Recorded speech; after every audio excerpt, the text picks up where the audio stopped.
आज हम आपको बताने वाले हैं कि दरभंगा एयरपोर्ट कितना कामयाब हुआ और इसकी जांच हम लोग दीपावली से पिछले 4 दिन के रिकॉर्ड से पता कर सकेंगे। क्योंकि मिथिला के लोगों कभी घर आए ना आए, लेकिन उन्हें दीपावली एवं छठ जैसे महापर्व अपने घर की तरफ खींच ही लेता है।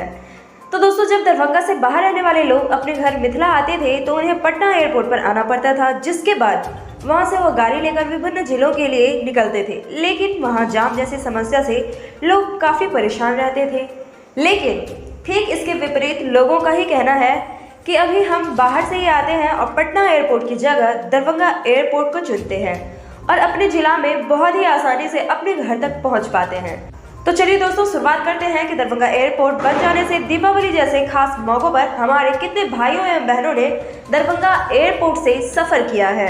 तो चलिए दोस्तों, शुरू करते हैं कि दरभंगा एयरपोर्ट बन जाने से दीपावली जैसे खास मौकों पर हमारे कितने भाइयों एवं बहनों ने दरभंगा एयरपोर्ट तक यात्रा किया एवं किस तरह से दरभंगा एयरपोर्ट को और भी कामयाब बनाने में अपना काफी योगदान पूरा किया।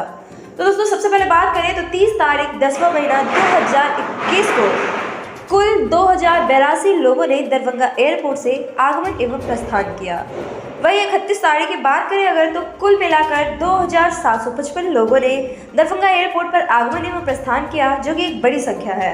वही अगर 1 तारीख की बात करें तो इस दिन यात्रियों की संख्या 2012 रही।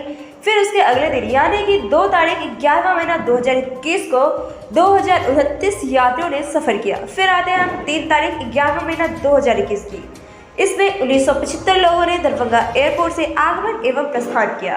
तो दोस्तों, हम आपको बताते चले हैं कि बाकी दिनों की तुलना में यात्रियों की संख्या में बढ़ोतरी हुई है, फ्लाइट की संख्या में भी बढ़ोतरी हुई है।